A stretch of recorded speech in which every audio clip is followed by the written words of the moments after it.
مسلمانوں کے گھر میں تو نہیں ہوتا نا یہ سب کچھ، یہ صرف ہندوؤں کی بات ہے، ہندوؤں کے گھر میں ہو رہا ہے۔ اور شادی جس سے ہوئی ہے وہ تو گھونگھٹ کر کے بیٹھی ہے، جس سے شادی ہوئی ہے وہ نظر نہیں آ رہی، اور اس سے پہلے سالی محترمہ دودھ کا گلاس لے کے اپنے بہنوئی سے اٹکیلیاں کر رہی ہے، اس کو کڑوا دودھ پلا رہی ہے، اس کو نمک والا دودھ پلا رہی ہے، اس کو مرچوں والا دودھ پلا رہی ہے۔ جس سے شادی ہوئی وہ تو گھونگھٹ میں بیٹھی ہے، اور یہ تو اس کے لیے موت کا رشتہ لگتا ہے، اور یہ اس سے ہنس رہی ہے، مذاق کر رہی ہے، جوتیاں چرا رہی ہے، کوئی اس کی گود بھرائی کر رہا ہے، کوئی گود میں بیٹھ رہا ہے۔ کیا یہ مسلمان کی شادی ہے؟ ہندو کی شادی پہ لڑکے لڑکیاں اکٹھے ہو کے ڈانس کر رہے ہیں ہندو کی شادی پہ، اور مسلمان کی شادیوں پہ کیا ہوتا ہے؟ اللہ کے لیے سوچئے، اللہ کے لیے سوچئے۔ ہندو اپنی شادی پہ بیویوں سے جہیز مانگتے ہیں، کیوں؟ اس لیے کہ ان کے مذہب میں مرنے کے بعد، باپ کے مرنے کے بعد لڑکیوں کو وراثت نہیں ملتی، جو لینا دینا ہوتا ہے وہ جہیز کے نام پہ ہی دے دیتے ہیں۔ مسلمانوں تمہاری شادیوں میں کیا ہوتا ہے؟ اس کے گھر سے ٹوٹی ہوئی چارپائی بھی آئے گی نا تو ٹرک میں لوڈ ہو جائے گی، ابھی لڑکی گھر سے نکلی نہیں، ٹرک پہلے روانہ، 2 دن پہلے سامان روانہ ہو جاتا ہے۔ انا للہ و انا الیہ راجعون۔ یہ شادی رام چندر کی اور یہ شادی عبد الرحمن کی، اس میں کوئی فرق نہیں کر سکتا۔ اس عبد الرحمن کو جو شادی کے موقع پہ رام چندر کی سیرت اپنا چکا ہے، صرف اس کی بیوی جانتی ہے کہ یہ مسلمان ہے، کہ اس کی ختنہ ہوئی ہے، اور اس کو کوئی نہیں جانتا کہ یہ مسلمان ہے۔ اس کے عمل سے محمدیت کا رنگ نہیں نکلتا۔ اللہ کے لیے شادیوں میں محمدی بنو، نمازوں میں محمدی بنو، روزوں میں محمدی بنو، نکاح میں محمدی بنو، طلاق میں محمدی بنو۔ ایک ایک عمل آپ کو تبلیغ کرنے کی ضرورت نہ پڑے، لوگ انگلی اٹھا کر کہیں کسی نے محمدی دیکھنا ہے تو وہ دیکھ لو۔ نماز پڑھتے ہوئے محمدی، صرف نماز پہ محمدی نہیں، کاروبار کرتے ہوئے محمدی، نکاح کرتے ہوئے محمدی، معاملات کرتے ہوئے محمدی، امانت لیتے دیتے ہوئے محمدی، ایک ایک عمل میں محمدیت ٹپکے۔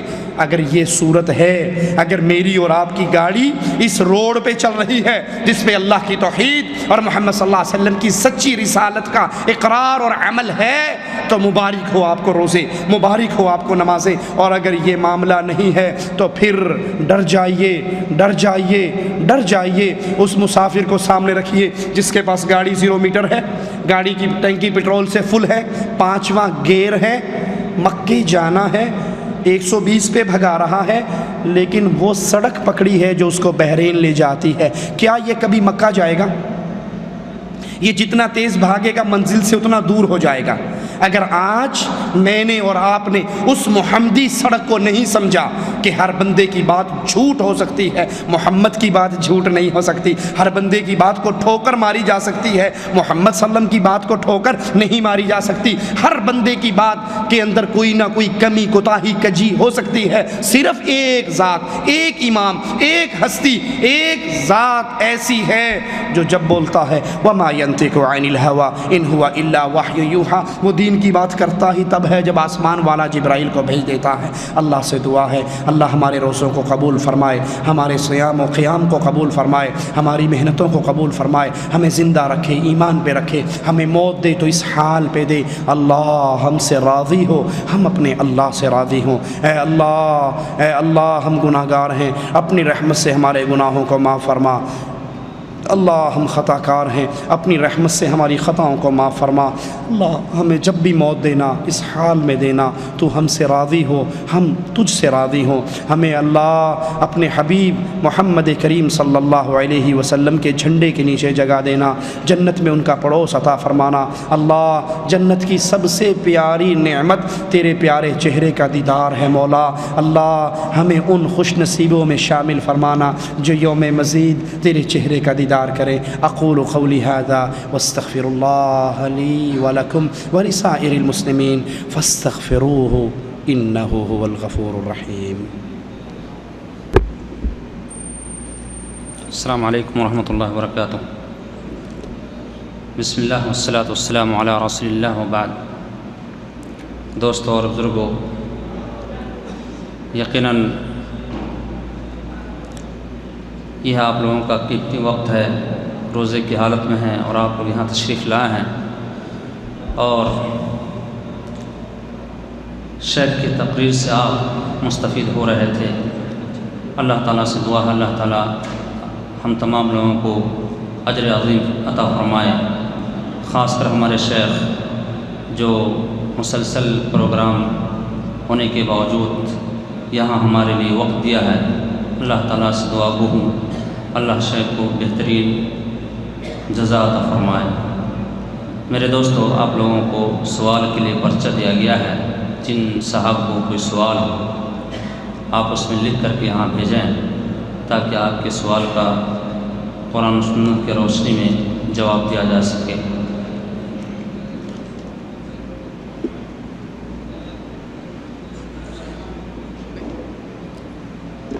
شیخ بیٹھیے، مائک میں ادھر کرا دیتا ہوں شیخ، آرام سے شیخ۔ نہیں نہیں کچھ نہیں، شیخ اتنی دیر کھڑے رہے، ویسے میں نہیں ادھر کرا دیں انشاءاللہ۔ جزاک اللہ، چھوڑ دیجیے، ٹھیک۔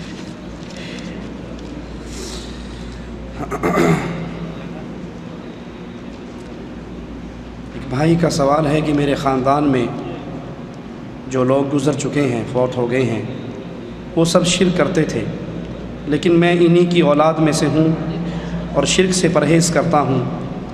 کہ اللہ میرے فوت شدہ کی بخشش کر دے گا، کیونکہ میرے بڑے جو مر چکے ہیں انہیں معلوم بھی نہ تھا کہ شرک بڑا گناہ ہے۔ شرک اکبر ایک ایسا جرم ہے کہ اللہ نے وہ کسی کا معاف نہیں کرنا، اس کے اندر جہالت بھی عذر نہیں ہے۔ اگر کوئی شخص جاہل ہے، توحید کو نہیں سمجھتا، تو یہ جہالت کا عذر شرک اکبر میں اس کے لیے فائدہ مند نہیں ہوگا۔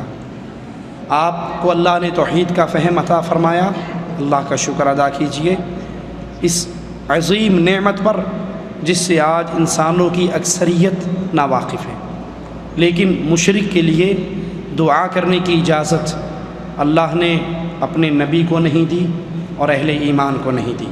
آپ ان کے لیے مغفرت کی دعا نہیں کر سکتے، اور آپ کی توحید کی دعوت کو سمجھنے کی بنیاد پر ان کی معافی نہیں ہو سکتی۔ اگر کوئی شرک اکبر کی حالت میں مرا ہے تو وہ انسان ہمیشہ کا جہنمی ہے۔ جب قرآن حکیم میں یہ لکھا ہے کہ بے شک اللہ کا ولی زندہ ہے اپنی قبروں پر، تو قبروں میں جانا پھر شرک کیسے ہے؟ یہ کہاں لکھا ہے بھائی؟ وہ ذرا سورت اور آیت نمبر ہمیں بھی بتا دو کہ قرآن میں لکھا ہو کہ اللہ کا ولی زندہ ہے۔ کہیں نہیں لکھا، کوئی ایک آیت ایسی نہیں ہے۔ جو انسان مر جاتا ہے، وہ نبی ہو، وہ علی ہو، وہ ولی ہو، وہ اس قبر میں دفن ہو جاتا ہے، اس دنیا کے لحاظ سے اس کا رشتہ کٹ جاتا ہے، اس کی بیوی بیوہ ہو جاتی ہے، اس کا مال وراثت تقسیم ہو جاتا ہے، اس کا اس دنیا والوں سے کوئی رشتہ، کوئی تعلق باقی نہیں رہتا۔ نہ دنیا والوں کو اس کی زندگی کا شعور ہوتا ہے، نہ اس کو دنیا والوں کی زندگی کا شعور ہوتا ہے۔ وہ اگلے جہان میں جا چکا ہے، اگر نیک ہے تو اس کی قبر جنت کا باغ بن چکی ہے، اور اگر برا ہے تو وہ قبر جہنم کا گڑھا بن چکی ہے۔ وہ آپ کے حالات کو نہیں سمجھتا، آپ اس کے حالات کو نہیں سمجھتے، اس دنیا کے لحاظ سے وہ چلا جاتا ہے۔ کچھ لوگ یہاں پر اشکال پیدا کرتے ہیں کہ اگر مرنے والے کی بیوی بیوہ ہو جاتی ہے اور مال تقسیم ہو جاتا ہے، لیکن رسول اللہ صلی اللہ علیہ وسلم کی بیویوں کو دوسرا نکاح کرنے کی اجازت نہیں تھی اور ان کا مال وراثت بانٹی بھی نہیں گئی، یہ دلیل ہے کہ اللہ کے نبی صلی اللہ علیہ وسلم زندہ ہیں، امت کے حالات کو دیکھ رہے ہیں، سن رہے ہیں۔ تو اس کا جواب سنیے، اللہ کے نبی صلی اللہ علیہ وسلم کی بیویوں کو دوسرے نکاح کی ممانعت کیوں تھی؟ اس لیے نہیں کہ نبی زندہ ہیں، اس لیے نہیں کہ نبی پر موت نہیں آئی، آپ زندہ ہیں، بلکہ اس لیے کہ اللہ نے نبی کی بیویوں کو پوری امت کی مائیں قرار دے دی۔ تو ماں سے نکاح جائز ہے؟ نبی کی بیوی تو ہماری مائیں ہیں، عائشہ ہماری ماں ہے، خدیجہ ہماری ماں ہے، میمونہ اور حفصہ ہماری ماں ہیں، تو ماں سے کون نکاح کر سکتا ہے؟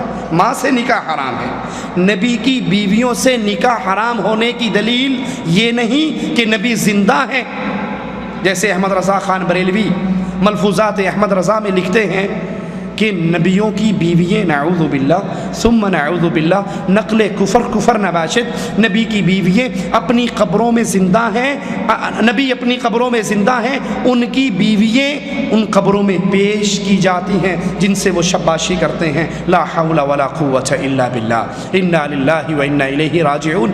اتنی بڑی بکواس کے باوجود بھی اس کو کوئی گستاخ رسول نہیں کہے گا، وہ پھر بھی عاشق رسول کا سٹیکر لگوا کر بیٹھا ہے۔ نبی کا مال وراثت کا تقسیم نہیں ہوتا، کیوں؟ اللہ کے نبی کی حدیث ہے کہ انبیاء جو مال چھوڑ جائیں وہ امت کے لیے صدقہ ہے، ہماری وراثت ہمارا علم ہے، جو علم دے کر جاتے ہیں یہ نبی کی اصل وراثت ہے۔ اسی لیے علماء کو نبیوں کا وارث قرار دیا گیا۔ نبی، ولی، پیغمبر میں اور صحابیوں میں کیا فرق ہے؟ دیکھیے، نبی پیغمبر اللہ کے رسول، اللہ کے نبی جو پیغام لے کر اللہ کا آتے ہیں، اور صحابی جو نبیوں کا ساتھ دیں، جو حالت ایمان میں اللہ کے نبیوں کی بیعت کریں یا ان کو دیکھیں تو وہ اللہ کے نبی کے صحابہ قرار پاتے ہیں۔ ولی، اللہ کے پیارے کو اللہ کا ولی کہا جاتا ہے۔ بغیر کھانے میں فاتحہ پڑھنا کیسا ہے؟ جبکہ فاتحہ میں قرآن کی کچھ آیت ہی پڑھی جاتی ہیں، پھر درود پاک پڑھ کر دعا کرتے ہیں، کیا یہ غلط ہے یا صحیح ہے؟ کھانا سامنے رکھ کے سورۃ فاتحہ پڑھنا، درود شریف پڑھنا، قرآن کی کچھ آیات پڑھنا، اس میں کیا غلط ہے؟ قرآن ہی تو پڑھا جاتا ہے۔ ایک رکعت میں کتنے سجدے بھائی؟ ایک رکعت میں کتنے سجدے؟ آواز نہیں آ رہی، روزہ زیادہ لگ رہا ہے کیا؟ 2 ہیں، آپ تو سن رہے ہو، میں سنا رہا ہوں یار۔ ایک رکعت میں کتنے سجدے؟ اگر میں تیسرا سجدہ کروں تو تیسرے سجدے میں گانے گاؤں گا، گالیاں دوں گا، اللہ کی تسبیح کروں گا نا، تو یہ تیسرا سجدہ میرے لیے جنت میں جانے کا سبب ہوگا یا جہنم میں؟ جی کیوں؟ کیا حرج ہے؟ سجدہ ہی ایک زیادہ کیا ہے یار۔ مغرب کی نماز کتنی رکعت ہے فرض؟ اگر میں 4 پڑھ لوں، کیا چوتھی رکعت میں قرآن نہیں پڑھا جائے گا؟ فاتحہ نہیں پڑھی جائے گی؟ رکوع سجدوں کی تسبیحات نہیں ہوگی؟ تو پیچھے صفائی کرنے والا جو عامل ہے وہ بھی کہے گا مولوی صاحب پاگل تو نہیں ہو گئے، آج مغرب کی 3 رکعتیں آپ نے 4 پڑھا دی، کیا خیال ہے؟ صحیح ہے یا نہیں؟ یہ شریعت پوری ہو چکی ہے، اس شریعت میں اضافے کی اجازت نہیں ہے۔ اللہ کے نبی صلی اللہ علیہ وسلم کے سامنے کھانا رکھا جاتا، آپ بسم اللہ پڑھ کے کھانے کا آغاز کر دیتے اور ختم کرنے پہ الحمدللہ پڑھتے۔ اب کھانا سامنے رکھ کے فاتحہ پڑھنا، درود شریف پڑھنا، قرآن کی سورتیں پڑھنا، کھانا مزیدار ہو، کھانا مزیدار ہو، حلوہ ہو، دیسی مرغی ہو، چامپیں شامپیں ہوں، مزے کی چیزیں ہوں، تو پھر مولوی صاحب کیا کون سی سورت شروع کرتے ہیں؟ یاسین والقرآن الحکیم انک لمن المرسلین۔ اور اگر دال مسور، دال ماش، مونگی کی دال یا ہم پاکستانیوں کے لیے حیدرآبادی چاول آ جائیں تو پھر قل هو اللہ احد اللہ الصمد لم یلد ولم یولد ولم یکن لہ۔ پانی پی کے کہتے ہیں یہ تبرک، گھر بھیج دو، پھونک مارتی میں نے، جاؤ گھر بھیج دو اس کو بس۔ یہ کھانا نبی کے سامنے آیا یا نہیں آیا؟ اگر یہ کھانا رکھ کر فاتحہ پڑھنا، درود پڑھنا، قرآن کی سورتیں پڑھنا دین ہوتا، نبی پڑھتے یا نہ پڑھتے؟ پڑھتے۔ جیسا تیسرا سجدہ دین ہوتا تو نبی کرتے، تیسرا سجدہ ایک رکعت میں نہ کرنا دین ہے، کرنا ہلاکت اور بربادی اور بدعت ہے۔ اسی طرح بسم اللہ پڑھ کے کھانا کھانا دین ہے، اور بسم اللہ کے علاوہ فاتحہ، سورت یاسین، سورت ملک، چاروں قل یہ پڑھنا ہلاکت و بربادی اور بدعت ہے، کیونکہ محمد کریم صلی اللہ علیہ وسلم نے اس کی اجازت نہیں دی۔ رمضان کی آخری عشرہ کی راتوں میں مسجد میں اعتکاف کرتے ہیں، کیا یہ صحیح ہے؟ جی، رسول اللہ صلی اللہ علیہ وسلم کی سنت ہے۔ شرمگاہ کو چھونے سے وضو ٹوٹ جاتا ہے؟ ہاں جی، اگر انسان باتھ روم میں ہے نہا رہا ہے اور اس کا ہاتھ بغیر کسی آڑ کے بغیر کسی کپڑے کے ڈائریکٹ شرمگاہوں کو لگ جاتا ہے تو اس سے اس کا وضو ٹوٹ جاتا ہے، واللہ اعلم۔ کلام پاک کی آیات کو تعویذ بنا کر گلے میں ڈالنا، بازو پر باندھنا جائز ہے یا نہیں، اور اس پر بھروسہ کرنا صحیح ہے یا غلط؟ قرآن پاک کے تعویذ گلے میں ڈالنا سنت رسول اللہ صلی اللہ علیہ وسلم سے ثابت نہیں ہے، مسنون عمل نہیں ہے۔ قرآن پاک کے تعویذ گلے میں ڈالنا مسنون نہیں ہے، سنت سے ثابت نہیں ہے۔ اب آپ میں سے کئی لوگ سوچتے ہوں گے کہ پتہ نہیں مولوی صاحب کا دماغ خراب ہے، قرآن پاک میں نہیں آتا کہ اللہ نے قرآن کو شفا کہا ہے؟ آتا یا نہیں آتا؟ قرآن شفا ہے نا، تو جب قرآن شفا ہے تو گلے میں ڈال لو تو کیا حرج ہے؟ ہمارے ہاں زیادہ بحث کیا حرج کی رہتی ہے، کیا حرج ہے؟ یہ بھی تو دین ہی ہے نا، اللہ کا نام ہی تو ڈالا ہے، فاتحہ ہی تو لکھی ہے۔ میں کہتا ہوں جس قرآن میں قرآن کو شفا کہا ہے، اسی قرآن میں اللہ نے شہد کو بھی شفا کہا ہے۔ شہد شفا ہے یا نہیں؟ شہد میں اللہ نے شفا رکھی ہے نا، تو 1 کلو شہد کی بوتل لے کے گلے میں رسی باندھ کے گلے میں ڈال لو، اور کوئی پوچھے یہ کیا کر رہے ہو، تو بھائی شفا ہے، قرآن میں آیا ہے شہد میں شفا ہے۔ وہ کہے گا دماغ خراب ہے تمہارا، اس کو کھانے سے شفا ہے، بوتل گلے میں لٹکانے سے شفا نہیں ہے۔ تو ہم کہیں گے بھائی قرآن پڑھنے سے شفا ہے۔ قرآن اگر آپ کے گھر میں جادو ہے، جنات کا اثر ہے، شیطانی معاملات ہیں، سورۃ بقرہ پڑھیے، شیطان بھاگ جائے گا۔ گھر میں آنے جانے کی دعائیں پڑھیے، شیطان بھاگ جائے گا۔ کھانا کھانے کے پہلے کی دعائیں پڑھیں، بیوی کے پاس جانے کی دعائیں پڑھیں، شیطان بھاگ جائے گا۔ یہ شیطان سے بچنے کے طریقے ہیں۔ اور تعویذ گلے میں لٹکانا قرآن کی آیات کا، اس میں ایک اور خرابی یہ ہے، جب باتھ روم میں جاؤ تو قرآن ساتھ لے جا سکتے ہو؟ جی نہیں لے جا سکتے، تو گلے میں جو لگا ہوا ہے یہ تو ساتھ جاتا ہے نا۔ جب جنبی حالت میں ہو قرآن پکڑ سکتے ہو، تو جب یہ گلے میں لٹکا ہوا یہ تو ساتھ رہتا ہے نا، اس لیے قرآن اس کام کے لیے نہیں آیا۔ علم کشف کے بارے میں وضاحت کریں۔ علم کشف بھائی جن کو ہوتا ہے ان سے پوچھو، ہمیں تو کبھی نہیں ہوا۔ مولانا طارق جمیل کہتے ہیں، طارق جمیل تبلیغی جماعت کے ایک بزرگ ہیں، وہ ان کی ایک میں تقریر سن رہا، کہتے ہیں کہ ایک سید زادی والی سمرقند کے پاس گئی اور اسے کہا میں سید زادی ہوں، تو مجھے رات کی پناہ دے دے، میں اہل بیت میں سے ہوں۔ اس نے کہا یہاں ہر کوئی اہل بیت میں ہونے کا دعوے دار ہے، تو گواہ لے کر آ، گواہ لے کر آ، تو اہل بیت میں سے ہے۔ اس نے کہا رات کا اندھیرا ہے، کہاں سے گواہ لاؤں؟ کسی نے کہا یہ تجھے کچھ نہیں دے گا، وہ آگ کا پجاری پارسی بیٹھا ہے اس کے پاس چلی جا۔ اس کے پاس گئی، کہا میں رسول کی بیٹی ہوں، مجھے پناہ دے دے۔ اس نے فوراً پناہ دے دی۔ اب یہ رات کو والی سمرقند سویا تو اس نے خواب دیکھا کہ میں جنت میں ہوں، بہت خوبصورت محل ہے، تو اس کے دروازے پر اللہ کے نبی کھڑے ہیں۔ میں نے کہا اللہ کے نبی یہ محل کس کا ہے؟ کہا مسلمان کا۔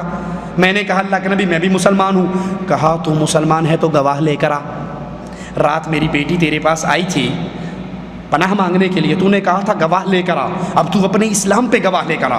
یہ ہڑبڑا کر اٹھا، کہا بہت بڑی غلطی ہوگی، باہر بھاگا، لوگوں سے کہا وہ ایک آئی تھی کہاں گئی؟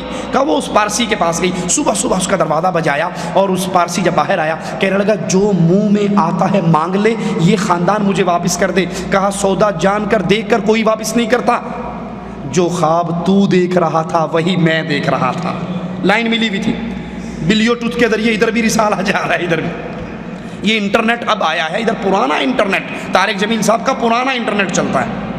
کہا وہی خواب جو تو دیکھ رہا تھا سیم وہی خواب میں دیکھ رہا تھا، جب تو ہٹانا پیچھے ہو کر میں آگے آ گیا تو اللہ کے نبی نے کہا تو نے میری بیٹی کو پناہ دی تھی نا، چل یہ تیرا محل ہے، ہیں؟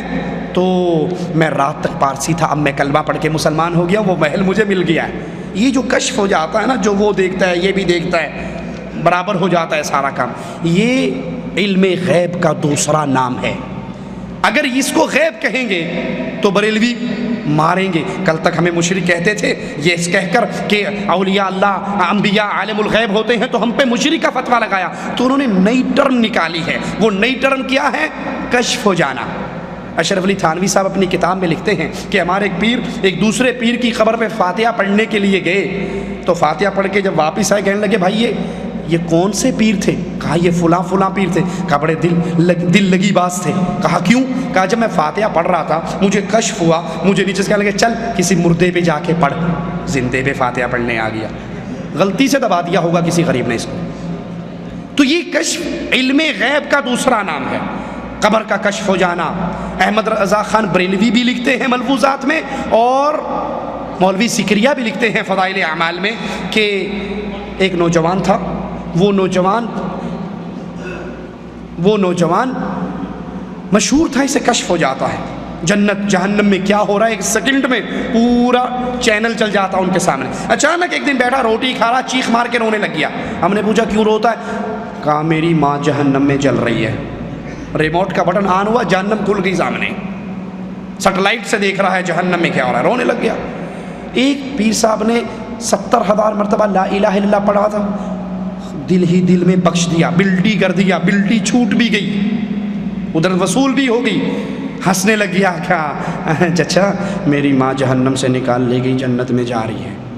تو یہ کشف جو تم اپنے پیروں کے لیے حلال کر رہے ہو، رسول اللہ کو کیوں نہ ہوا جب خیبر کے اندر ایک یہودیہ نے زہر والا کھانا لا کر دے دیا؟ نبی کو کیوں نہ ہوا جب عائشہ پر تہمت لگی؟ نبی کو کیوں نہ ہوا جب 70 قاریوں کو ظالم مانگ کر لے گئے اور شہید کر دیا؟ نبی کو کیوں نہ ہوا جب عائشہ کا ہار گم ہوا؟ نبی کو کیوں نہ ہوا جب ابو سفیان کا قافلہ سمندر کے راستے سے ہو گئے، آرام سے مکہ پہنچ گیا بدر کے مارکے میں؟ نبی کو یہ کشف کیوں نہ ہوا؟ انا للہ و انا الیہ راجعون۔ کیا قرآن خوانی اور اصال ثواب سنت سے ثابت ہے؟ جی، قرآن خوانی اصال ثواب سنت سے ثابت ہے، لیکن میرے نبی کی سنت سے نہیں، انڈیا پاکستان کے مولویوں کی سنت سے۔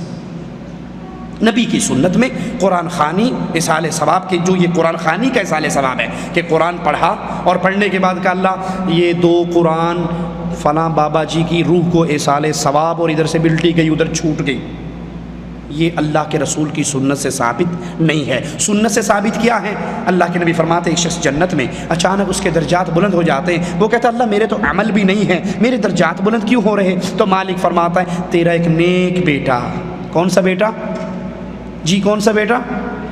جس بیٹوں کو بیالوجی کی ٹیوشن کے لیے تو 500 ریال کے اوپر ٹیوٹر فراہم کیا گیا، جس بچے کو انگلش کی ٹیوشن کے لیے 500 ریال پہ ٹیوٹر فراہم کیا گیا، لیکن قرآن اس کو نہیں پڑھایا گیا، اس کی تربیت کے لیے ڈش انٹینا گھر میں لگا کر دیا گیا۔ مولوی صاحب کی کریے نال والوں دے گھر جاندہ سی، کسی اور کے گھر جاتا تھا یہ فلمیں دیکھنے، ہم نے کہا یہ بدماشی اس کو گھر میں ہی لا کر دے دو، آج یہ فلمیں دیکھنے کسی اور کے گھر جاتا ہے، کل کو یہ بدکاری کرنے کے لیے اگر کہیں اور جائے گا تو وہ بھی پرووائڈ کر دو گے، پتر اوتھے نہ جا ایتھے ہی منہ کالا کر لا جڑا کرنا ہے، وہ بھی یہی کرو گے۔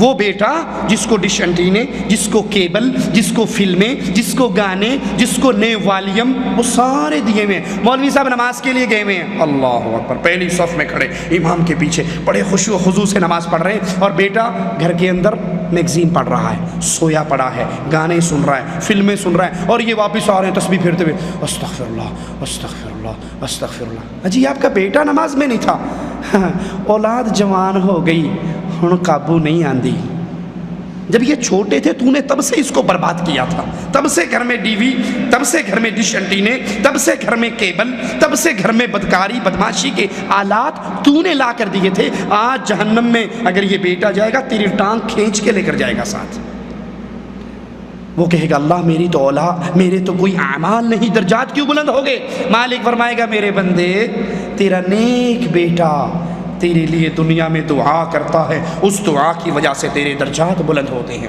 باقی گٹھلیوں پہ آیت کریمہ پڑھ کے بلٹی کرنا، قرآن پڑھ کے بلٹی کرنا، یہ مولویوں کا دھندا ہے، پیٹ بھرنے کا دھندا ہے۔ میں خود ایک دیوبندی مدرسے میں حفظ کرنے کے لیے گیا تو وہاں ہم روز لطیفے کیا دیکھتے، گاڑی آ کر کھڑی ہوتی، اس میں ایک بابو جی نیچے نکلتے، مولوی صاحب کے پاس آ کے بیٹھ جاتے، ماں کے لیے قرآن چاہیے، وہ ایک درویش کو اٹھاتے چلے، وہ درویش اب پھیرا مارتا، ایک کے پاس جاتا کتنے 2 پارے، دوسرے کے پاس 3 پارے، اس کے پاس 1 پارا، اس کے وہ ساری کلیکشن کر کے آتا، مولوی صاحب کے کان میں کہتا 5 قرآن ہو گئے، وہ کہتا جی 5 قرآن تیری ماں کو دیے، وہ کہتا 500 روپے تجھے دیے، چل۔ ابھی یہ گیا، آدھے گھنٹے بعد دوسری گاڑی والا آ گیا، ابا مر گیا قرآن چاہیے، چل بھائی چل کھڑا ہو، وہ ایک پھیرا، ابھی اس نے 2 رکوع نہیں پڑے ہوتے اور جھوٹ مار کے 2 سپارے اس کو دے دیتا۔ اگر یہ سسٹم چلنے والا ہوتا تو غریب مارے جاتے، امیر جیت جاتے۔ کیوں؟ امیر آدمی دنیا میں بدماشی کرے، عیاشی کرے، جو مرضی کرے، مرتے ہوئے 2-4 لاکھ مولویوں کے اکاؤنٹ میں ڈال جائے کہ میں ہن جان لگا تسی ساہ نہیں لینا، پیچھو پڑھی آؤ تو سٹی آؤ، بھیجتے رہو مجھے، میں تو جو کچھ کر کے گیا ہوں تمہیں پتا ہوں، اب جاؤ یہ 10 لاکھ کا چیک تمہارے اکاؤنٹ میں جمع ہو گیا، صبح شام قرآن پڑھو اور کوئی سارا اس کی روح کو اصال ہے ثواب۔ لیس للانسان الا ما سعی، بندے کو وہ ملے گا جو وہ کر کے جائے گا۔ کیا قبر پہ چادر چڑھانے سے بندہ کافر ہو جاتا ہے؟ ہاں، اگر قبر پہ چادر چڑھانے والا اس نیت سے چادر چڑھا رہا ہے کہ اس بابا جی کو پتہ لگے گا فلاں چادر لے کر آیا ہے اور یہ مجھ سے راضی ہو جائے گا، جب یہ مجھ سے راضی ہوگا میری ساری مصیبتیں دور ہو جائیں گی، میری مشکلیں ٹل جائیں گی، جو اس نیت سے قبر پہ چادر چڑھائے، قبر پہ چراغ جلائے، قبر پہ قربانی کرے، قبر پہ سجدے کرے کہ اس بابے کو میری اس عبادت کا علم ہوگا اور یہ میری مشکلوں کو ٹال دے گا، یہ شرک اکبر کر کے ملت سے خارج ہو رہا ہے۔ شب برات کی کیا حقیقت ہے؟ شب برات مولویوں کا بنایا ہوا ڈرامہ ہے۔ محرم میں تعزیہ جو بناتے ہیں اس کے بارے میں قرآن و حدیث کا کیا حکم ہے؟ جب قرآن اور حدیث پورا ہوا اس وقت تعزیہ نہیں تھا، جب قرآن و حدیث پورا ہوا الیوم اکملت لکم دینکم کی جب آیت اتری اس وقت تعزیہ، وہ بڑا مشہور ایک لطیفہ ہے، ایک سنی مولوی کا شیعہ مولوی سے مناظرہ تھا ایک بادشاہ کے دربار میں کہ کون سچا ہے کون جھوٹا، تو سنی مولوی نے جوتی اٹھا کے بغل میں دے لی، تو جب سٹیج پہ پہنچا وہ شیعہ کہنے لگا دیکھو اس جاہل کو اتنا نہیں پتا کہ جوتی بغل میں لے کے نہیں آتے وہاں اتارتے ہیں۔ اس نے کہا اصل میں نبی صلی اللہ علیہ وسلم کے دور میں جو شیعہ تھے نا وہ صحابہ کی جوتیاں چرا کے بھاگ جاتے تھے، تو اس نے کہا بیوقوف پاگل، شیعہ تو نبی کے دور میں تھے ہی نہیں، کہا بس اتنا ہی سمجھانا تھا کہ یہ بات کی پیداوار ہے، اس دور میں نہیں تھے۔ تو جب شریعت پوری ہوئی اس وقت تعزیے نہیں تھے، یہ تعزیے عراقیوں کی پیداوار ہیں، کوفیوں کی پیداوار ہیں اور بعد کی بنائی ہوئی بدعات ہیں، یہ جائز نہیں ہے۔ والدین کو موت کے بعد اس کا ثواب پہنچانے کا کیا طریقہ ہے؟ اللہ کے نبی صلی اللہ علیہ وسلم نے 3 چیزیں بیان فرمائی ہیں۔ جب انسان مر جائے تو اس کا صدقہ جاریہ ملتا ہے اس کو، جو وہ خود مسجد بنا گیا، مدرسہ بنا گیا، کوئی صدقہ جاریہ کام کر گیا، کسی کو علم پڑھا گیا وہ بھی اس کو ثواب ملے گا، اور نیک اولاد چھوڑ گیا وہ اس کے لیے دعا کرے تو وہ اس کو اولاد اس کا ثواب ملے گا۔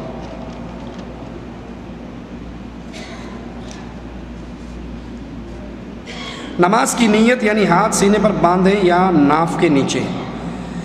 نماز کی نیت تو پہلی بات دل کے اندر ہوتی ہے، زبان سے نیت کرنا بدعت ہے، زبان سے نیت کرنا بدعت ہے۔ نیت ہوتی کہاں ہے؟ دل میں، زبان سے اقرار ہوتا ہے، نیت نہیں ہوتی، ٹھیک ہے؟ اگر یہ نیت زبان کی رسول اللہ صلی اللہ علیہ وسلم نے کی ہوتی تو کس زبان میں کی ہوتی؟ کیوں جی؟ عربی میں کی ہوتی، تو ہم سارے نماز عربی میں پڑھتے ہیں تو نیت بھی کس زبان میں کرتے؟ عربی میں۔ اب پٹھان پشتو میں کر رہا ہے، پنجابی میں کر رہا ہے، اردو ہندی والا اپنی زبان میں کر رہا ہے، کیرلا والا اپنی زبان میں کر رہا ہے، تو اتنا ہی سمجھنے کے لیے کافی ہے کہ یہ بعد میں ٹچ لگا ہے، ویلڈ بعد میں ہوا ہے، پہلے ساتھ نہیں تھا، ٹھیک ہے؟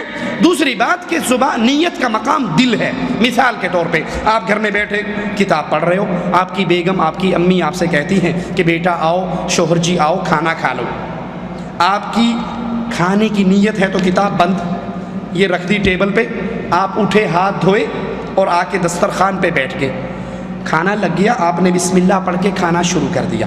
نیت تو ہر کام کی ضروری ہے نا، انما الاعمال بالنیات، ہر عمل کے لیے نیت بنیاد ہے۔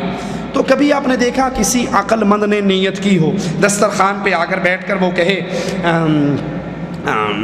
میں نیت کرتا ہوں روٹی کھانے کی، 2 روٹیاں کھاؤں گا، 1 پلیٹ سالن کھاؤں گا، 1 گلاس پانی پیوں گا، دائیں ہاتھ سے پیوں گا، منہ کے راستے کھاؤں گا، پیٹ کے واسطے کھاؤں گا، سامنے ابو، ادھر امی، ادھر باجی، بسم اللہ کی کسی نے؟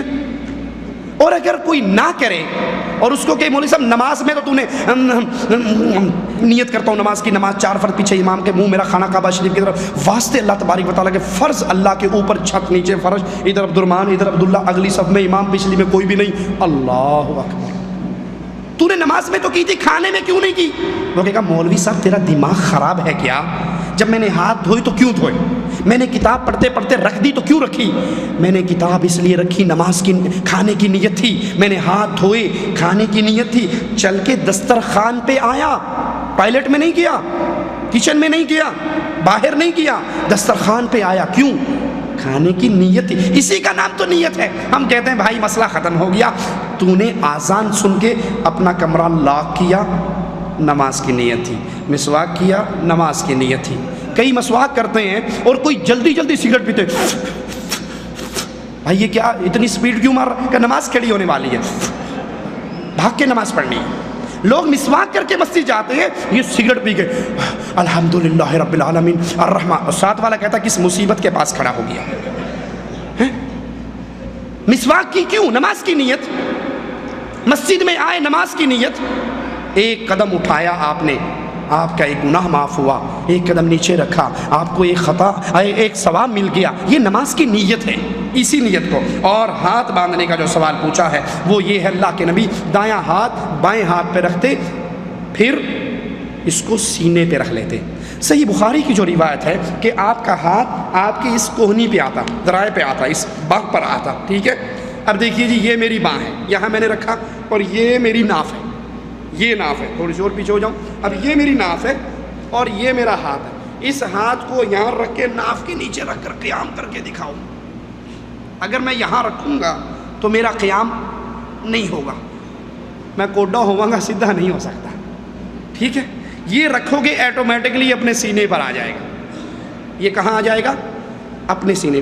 آپ نے دیکھا کبھی چھوٹا بچہ غلطی ہو جائے استاد سے معافی کیسے مانگتا ہے؟ دیکھا آپ نے؟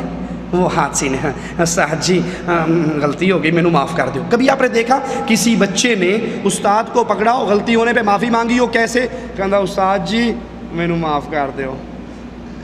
معافی مانگی کبھی کسی نے ایسے؟ وہ تھپڑ مارے گا اس کے منہ پہ، یہاں رکھ کے معافی مانگے گا۔ یہاں کہتے ہیں استاد جی معاف کر دو۔ جب انسان نماز کے لیے آتا ہے دایاں ہاتھ اپنے بائیں ہاتھ پہ رکھتا ہے، ثم علی صدرہ، پھر اپنے سینے پہ رکھتا ہے۔ اور کائنات کی کوئی ایک روایت نہیں دکھا سکتے کہ اللہ کے نبی نے حکم دیا ہو حضرت عائشہ کو کہ تو سینے پہ باندھنا اور ابو بکر صدیق کو تو ناف کے نیچے باندھنا۔ اگر ناف کے نیچے سنت ہے تو ماؤں اور بہنوں کو سینے پہ کیوں بندھواتے ہو؟ اور اگر سینے پہ باندھنا سنت ہے تو تم زیر ناف کیوں باندھتے ہو؟ کیا محمد صلی اللہ علیہ وسلم کے صدقے یا وسیلے سے مانگنا صحیح ہے یا غلط ہے؟ رسول اللہ صلی اللہ علیہ وسلم کے صدقے اور وسیلے سے مانگنا، اس کی تعلیم نہ قرآن نے دی ہے نہ حدیث نے دی ہے، یہ بدعت ہے، یہ شرک کی طرف لے جانے والا راستہ ہے۔ کفار مکہ کا یہی عقیدہ تھا، وہ کہا کرتے تھے ما نعبدہم الا لیقربونا الی اللہ زلفیٰ، ہم ان کے پاس جاتے ہماری سنتا نہیں ہے، ان کی موڑتا نہیں ہے، ہماری ان کے آگے ہؤلاء شفعاؤنا عند اللہ، ہماری ان کے آگے، ان کی اللہ کے آگے۔ ٹائم نہیں ہے اس پر مزید وضاحت کرنے کی۔ اللہ سے اس کے اسماء و صفات کا واسطہ دے کے مانگا جا سکتا ہے، اپنے نیک اعمال کا واسطہ دیا جا سکتا ہے، زندہ نیک بزرگ سے دعا کروائی جا سکتی ہے۔ کیا نماز عشاء رات دیر گئے پڑھ سکتے ہیں اور عشاء کی نماز کے ساتھ تراویح یا تہجد کی نماز پڑھ سکتے ہیں؟ اگر ساری مسجد کے لوگ عشاء کو تاخیر سے پڑھیں تو پڑھی جا سکتی ہے، افضل ہے۔ آپ نے فرمایا مجھے امت پر سختی کا ڈر نہ ہوتا تو میں اس کو دیر سے کہتا، لیکن اگر جماعت مسجد میں جلدی ہو رہی ہے اور آپ دیر سے پڑھنا چاہیں تو آپ کو اجازت نہیں ہے کہ نماز چھوڑ کے آپ گھر بیٹھے رہیں، جس وقت جماعت ہو رہی ہے اس کے ساتھ آ کے نماز پڑھیں۔ شادی میں اگر اسی طرح تراویح ہو رہی ہو تو آ کر فرض و تراویح میں شامل ہو کر 2 رکعتوں کے بعد آپ کھڑے ہو کر اپنی عشاء کی نماز پوری کر سکتے ہیں۔ شادی میں اگر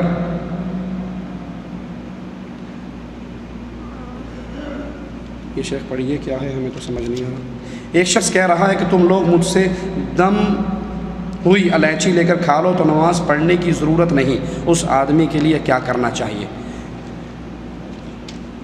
دم کی ہوئی الائچی کھا لو نماز پڑھنے کی ضرورت نہیں، بالکل ٹھیک کہتا ہے، یہ کھا لو کیونکہ یہ جہنم کا داروغہ ہے، خود بھی جائے گا ساتھ بھی لے جائے گا، یہ اکیلا نہیں جائے گا ساتھ مروائے گا۔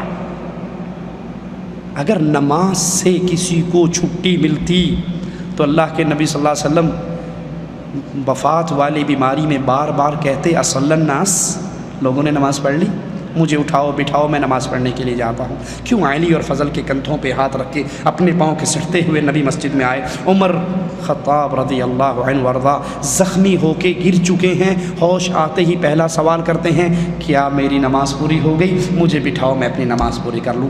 جو یہ سمجھے کہ کچھ لوگ ایسے ہیں، ذرا غور سے سننا، غور سے سننا، یہ مسئلہ اکثر درپیش رہتا ہے۔ اگر کسی کا یہ عقیدہ ہو کہ کچھ لوگ ایسے ہیں ہمارے اولیاء، ہمارے بزرگان، جو نماز پڑھنے کے معاملے سے اگے لنگے نہیں ہوں، مرید اور پیر اکٹھے سفر کر رہے نا، نماز کا ٹائم ہوا، مرید نے نماز پڑھی، کہا پیر جی آپ نے نہیں پڑھی، کہا تسی پڑھیا کرو، ساڈا دل اللہ اللہ اللہ کرتا ہے، سانو نماز دی لوڑ نہیں، اندر ہی اندر نماز پڑھ لینے ہیں۔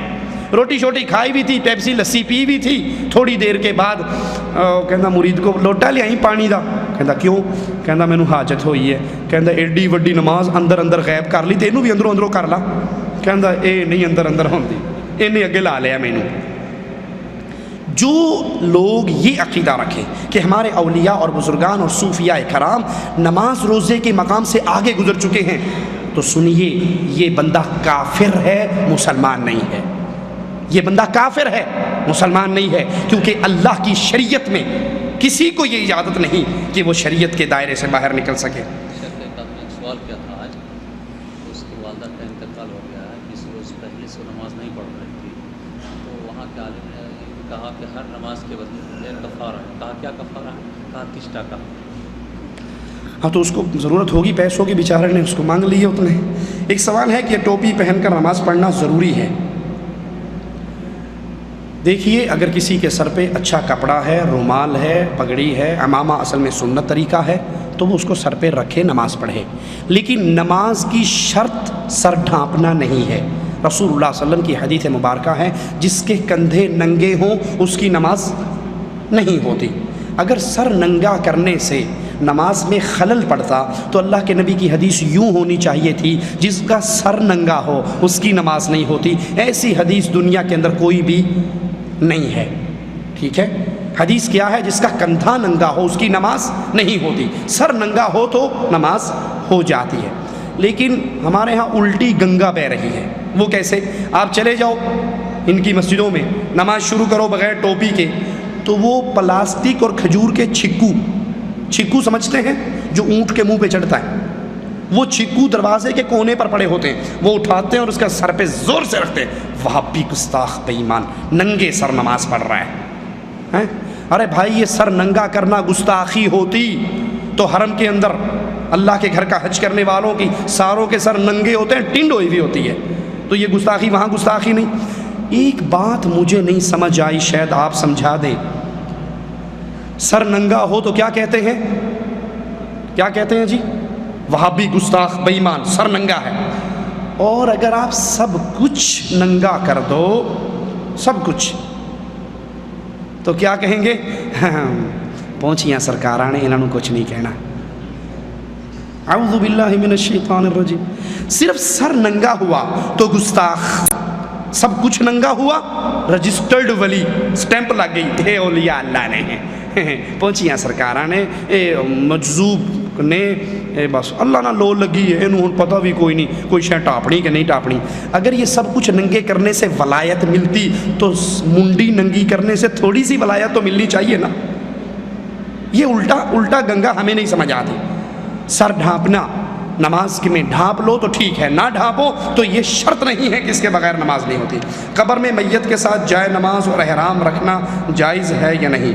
اس کے اعمال کا وقت گزر چکا ہے، اب حساب کا وقت ہے، اس کے اعمال کا وقت گزر چکا ہے، اب حساب کا وقت ہے۔ ایسی کوئی روایت ہمارے علم میں نہیں کہ میت کے ساتھ عہد نامہ رکھو، اس کے ساتھ اس کا جائے نماز رکھو، تاکہ فرشتوں کو پتہ نہیں ہوتا نا یہ نمازی یا بے نمازی، وہ جائے نماز دیکھ کے سمجھیں گے نمازی ہے، اور احرام دیکھ کے سمجھیں گے کہ جی واقعی یہ پکی گل ہے، عمرہ بھی کر کے آیا۔ اس کے ساتھ سعودی ایئر لائن کی ٹکٹ بھی رکھ دیا کرو کہ دیکھو یہ کنفرم سیٹ تھی اس کی اور یہ جدے سے ہو کر آیا تھا۔ نماز کے درمیان سجدے میں سبحان رب العالی کے بعد کیا اردو میں دعائیں مانگ سکتے ہیں؟ نہیں، نماز کے اندر عربی میں جو دعائیں ہیں وہی مانگی جا سکتی ہیں۔ سبحانک اللہم و بحمدک، اشہد لا الہ الا انت۔